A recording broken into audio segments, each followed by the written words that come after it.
I'm Ben, and this is... Tom. Welcome back, guys. What are we talking about today, Tom? What are we talking about today?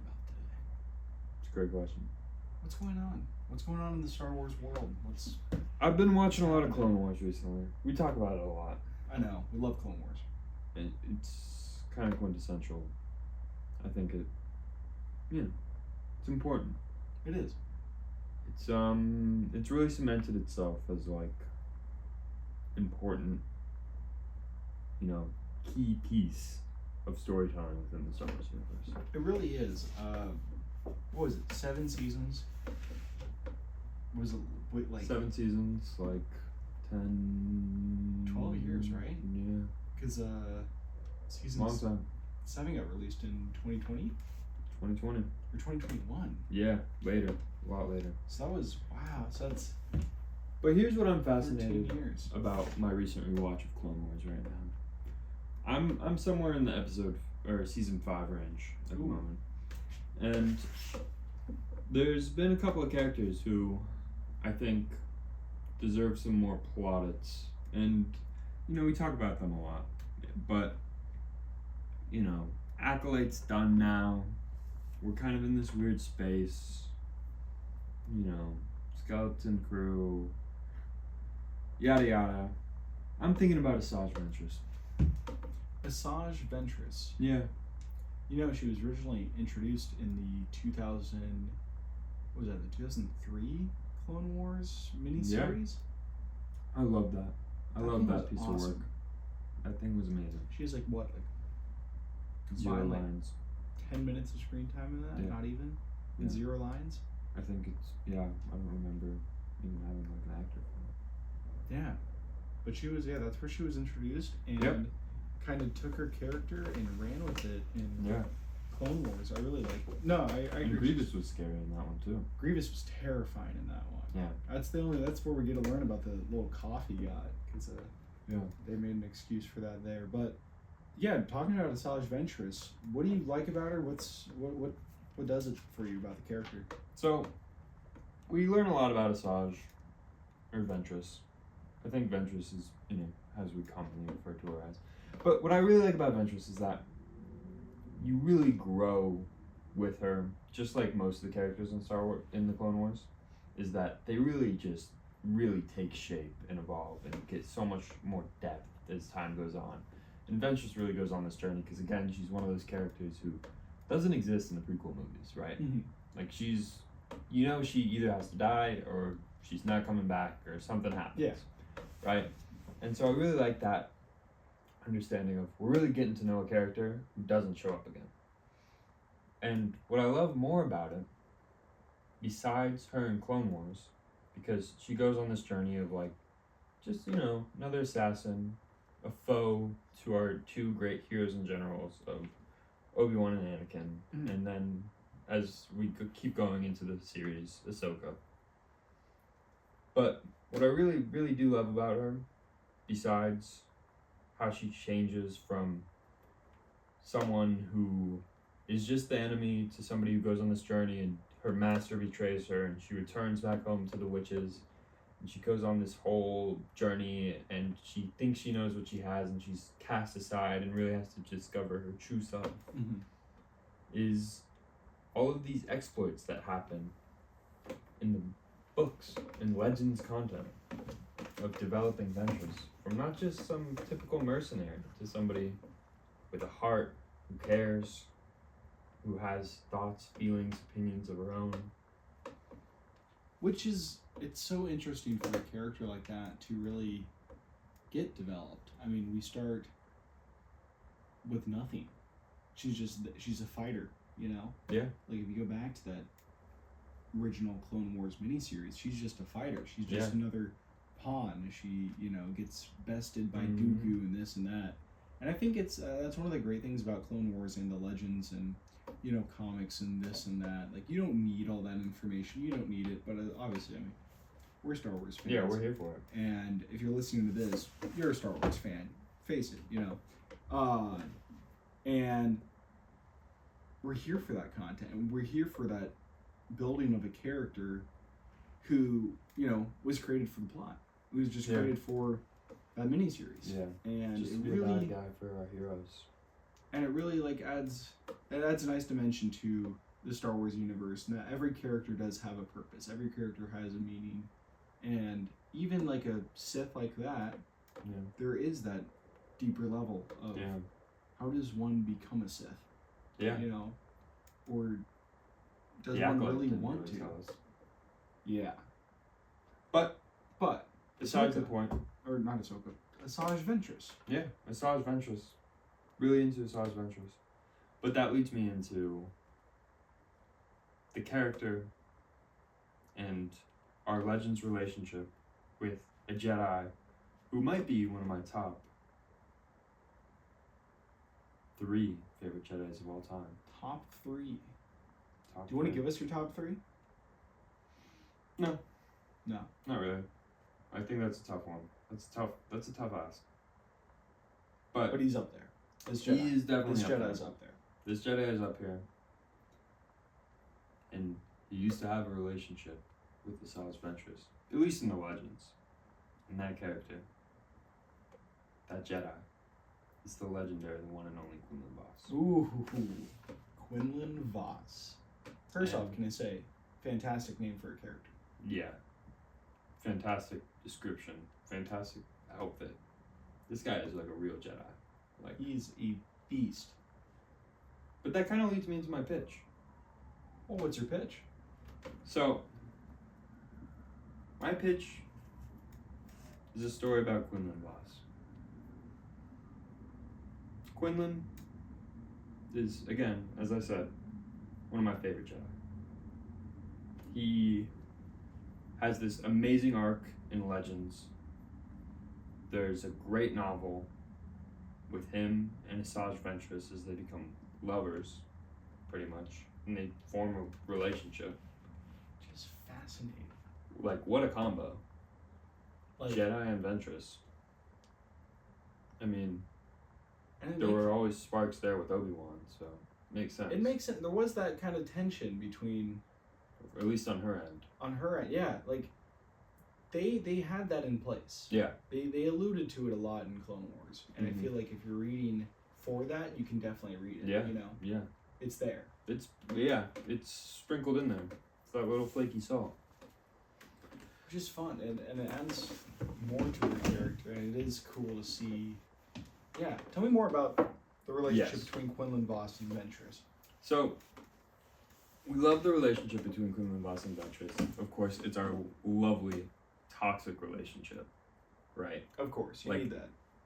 They're perfect for each other and awful for each other at the same time. It's amazing. Like, they're the perfect people for each other, but it's not going the distance. Anyway, my pitch, it's not really about them, per se. Mm-hmm.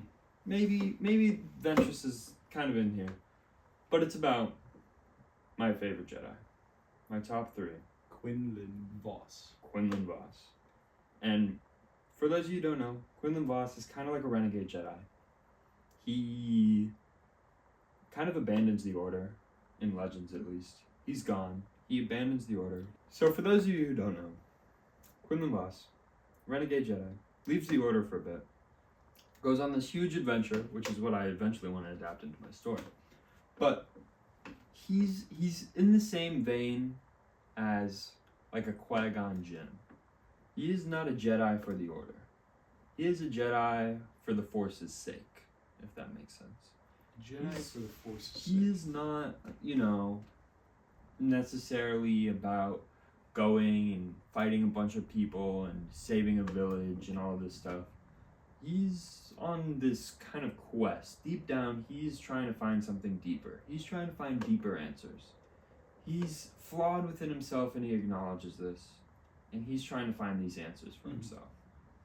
Famously, we see him in the Clone Wars on Nal Hutta, tracking down Zero the Hutt with Obi-Wan. Yeah. And he always alludes to the fact that he's very close with the Hutts and he knows the Hutts and he deals with them frequently. So he's a bit of an underworld Jedi. He gets down and dirty.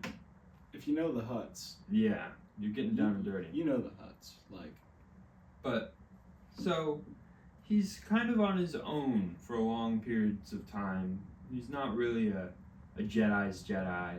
He is a Qui-Gon Jinn renegade, loose, defies the rules kind of Jedi. He still knows right from wrong most of the time when he is a Jedi. Like, he knows what to do, but he himself is flawed, and he kind of deep down knows that he's flawed, which is what I love about him as a character. So my story would probably be a feature film, and it follows Quinlan Vos as he goes on this journey from being a Jedi with a quest for more deeper answers about his flawed personality. Because he knows that the rest of the Jedi think about him, look at him funny. No one likes him. And he decides, I need to like really figure this out. What's the Force? What's my connection to the Force? Why am I a Jedi? He does have these great powers where he can, when he touches an object, he is imbued almost with their memories of an inanimate object. If you remember this from the Clone Wars, he does this with a glass that Zero is holding, and he acknowledges that Zero was here because he feels this glass. Oh my gosh, you're right. Yes. So he has these interesting Force powers that no one else really knows about, and are like really under the rug. So like when you get mad at like Force healing and stuff, these things are out here, guys. Like we gotta. They've been here. Yeah. So anyway, whether we choose to acknowledge it or Quinlan not. has his own relationship with the Force, which is really cool. And at the start of our story, he decides that he needs to figure out his relationship with the Force. He tries meditating in Coruscant, in the temple. He tries all of these things. And he goes to Yoda and he says, Master Yoda, I need to go figure out my relationship with the Force. I need to go, on a quest, on a journey of self-discovery throughout the galaxy. He's going to visit all these temples. It's a pilgrimage. It's a forced pilgrimage of sorts. But almost immediately after he leaves, he gets himself into trouble. He starts picking fights with the wrong people. Oh, no. And he starts going down a dark path. He's trying some spice. He's getting a little crazy. Jedi on spice? Oh yeah. What's even crazier is we watch his descent towards the dark side. No. He falls to the dark side. He's using his powers, which he thinks is for good. He thinks he's doing the right things. He's analyzing. He's gone so far in his experiment to the other side that it's starting to consume him, and he can't find his way out. So it's like a perverted good. It's the twist of the mind. In his idea, but when from an objective point of view, it is just bad. Mm-hmm. But in his idea, he says, I need to understand my relationship to the Force, and that's all parts of the Force. So he starts to dabble with the dark side. And from his dabbling, he starts to fall deeper and deeper. So when you say dabbling, do you mean like what can you He's give me a starting to visual image? open himself to rage.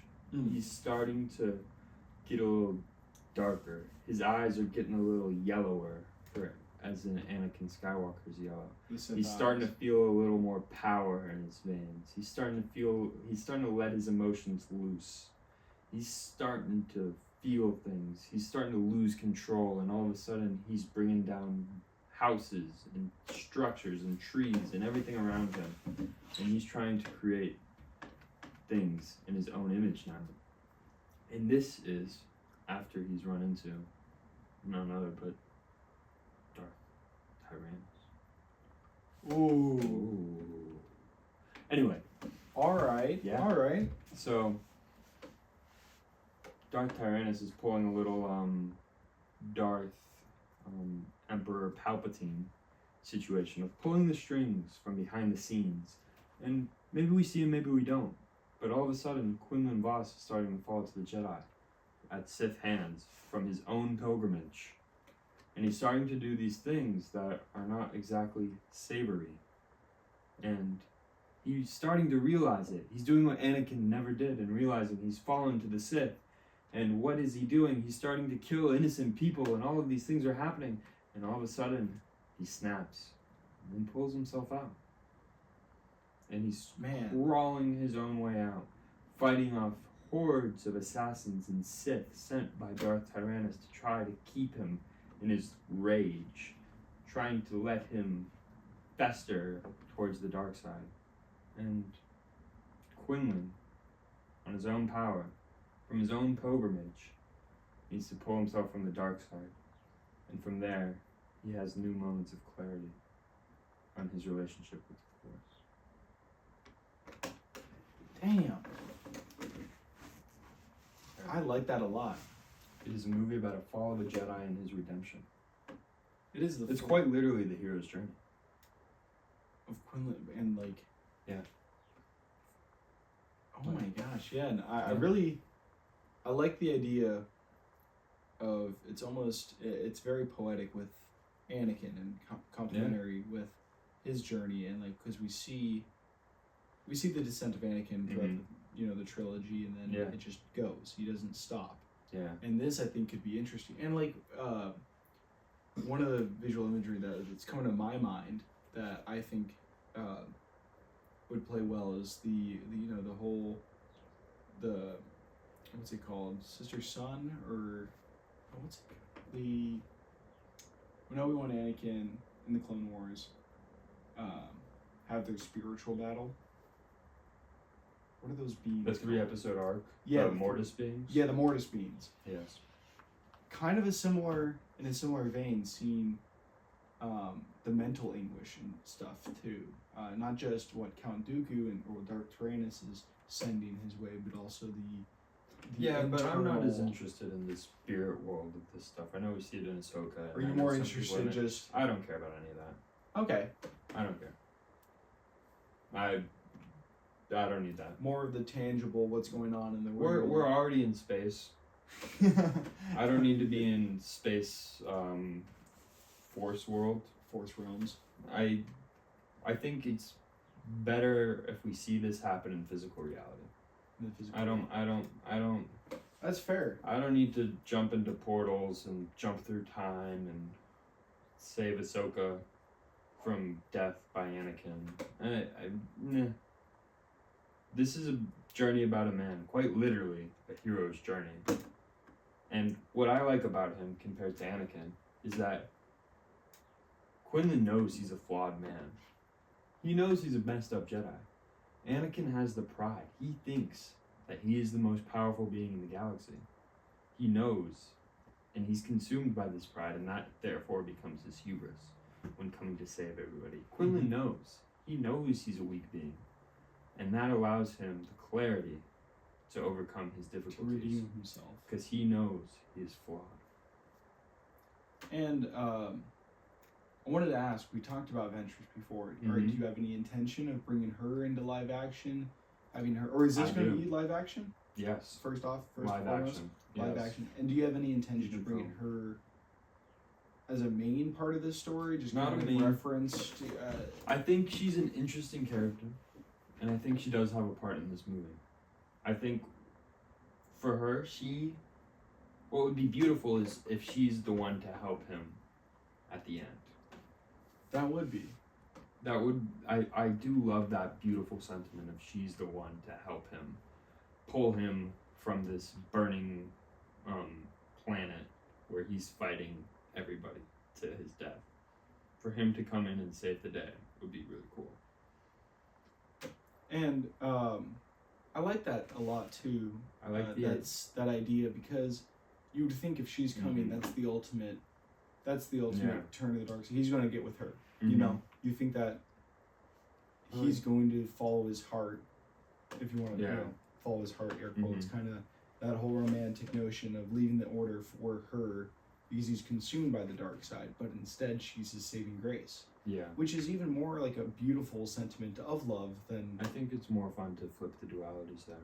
To have her be a good guy throughout the story, and to have him go into a descent into madness. I like that a lot. Mm-hmm. And it does justice to Asajj Ventress's character. Yeah. Because she She goes on quite a journey in Clone Wars. She has such a journey in the Clone Wars, and is just really treated like trash for most of it, you know? That would be beautiful about this story, is that you see where that journey has taken her, Mm-hmm. and you see, while also seeing what our main guy Quinlan Voss is going through, and she can relate to it because she's gone on a similar path. Yeah, and I think this would do something that like the Acolyte try to do, of really making the Sith seem like they may have been right to some degree, you know. Well, I think what the Acolyte tried to do is make the Jedi wrong. And it's not necessarily that you need to make the Jedi wrong, but you need to demonstrate that, you know, other Force beings and other people who may not be Jedi still have good in them to the point where they are almost better than Jedis at times. And I think that's a beautiful sentiment that you can relate across with a character like Asajj Ventress helping out Quinlan Voss here. I mean, not to get too dive into it, but I would have much rather Leslie Headland done a project based off of Asajj Ventress and Quinlan Voss, because I know she knows Asajj and is a fan of the character. I would have much rather had her do that before she did the Acolyte.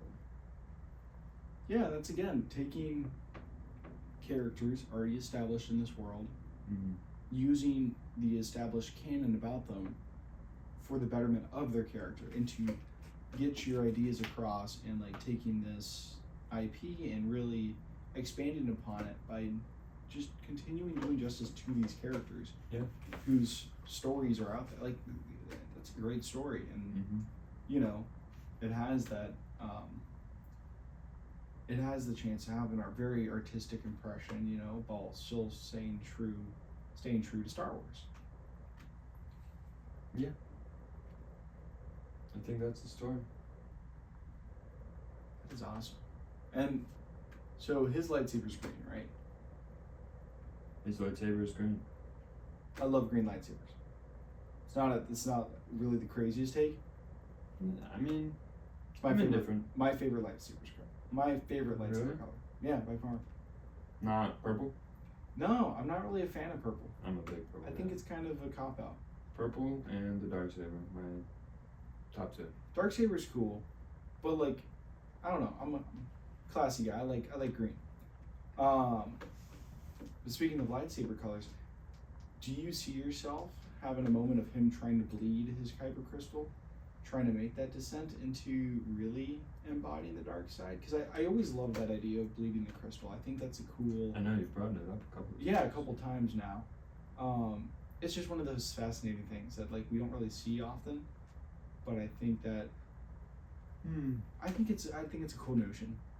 I really don't think taking he'd be bleeding his kyber crystal, but maybe if he loses his lightsaber, he's trying to get another one on his descent into madness, and maybe he thinks that his way of absolution is making another lightsaber, and maybe he can't find a connection with the kyber crystal because he's such a Sith now that he has to bleed the kyber crystal.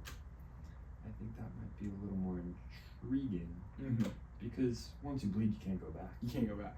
And the ultimate, this is a redemption. You know, this is a, you know, repenting for his sins towards the end of it. He's forgiven this and that. Yeah, that is pretty awesome. Quinlan Voss. What a Jedi. What a Jedi. What a guy. I think definitely deserves more story. Yeah. And did he only get screen time in that one arc with In the Clone Wars. Obi-Wan? I Do we see him another I time? think he's in 3 somewhere. I think he's buried in one of these montages or something. Maybe. But yeah. Is he he's one of the not- Jedis that attacks the No.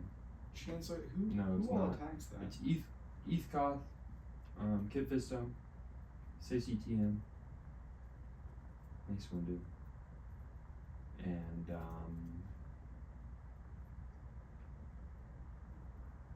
There's 4 Jedi yeah, there you in that lightsaber duel. go. Off the dome. That's crazy. Yeah, you got that. Mm-hmm. Agent, Kit, Mace. Yeah, wait a minute. Does Quinlan Voss, do we know how he dies, or is it just another Order 66 casualty? Presumably. Is it presumably? You're starting to broach into legends. Oh, Yeah. Does he have a Legends death? I'm not so sure, but I don't really care. That's fair. If Yeah, it's, I always That's a hot take, but don't care about his death. if it's Legends, you can make it what you want. That's true. What do you guys think? Does he die due to the Order 66, or is there another? What do you want him to do? Make Legends your own. What do you want from this? I think that's the big question. What can make this better? What do you like about him? Let us know. Yeah. Because I think you have the Foundlings to a great story. You know, you have the groundwork, and it can only get better from here. Especially with a character like Quinlan Voss. Can't believe people haven't thought about this guy more. Yeah, I don't know why. I really like him. There's a few characters, and the Sauce Ventress. I think she's one of those characters. She got a lot of screen time during Clone Wars and stuff. And I mean, she's the first. You see her in the first episode. You see her in the first movie. Yeah. And then in the first episode. Yeah, she's there. So she really gets kind of justice for that. Yeah, she kind of missed out on in the Clone Wars micro series. Well, all right. Let us know your thoughts on this story. On this pitch today. And we'll see you next week. Yeah, we'll see you next week. Make sure to like, comment, subscribe, follow our socials, keep in the conversation, let us know what you think, and we'll catch you next week on HoloNet Hot Takes. Thanks.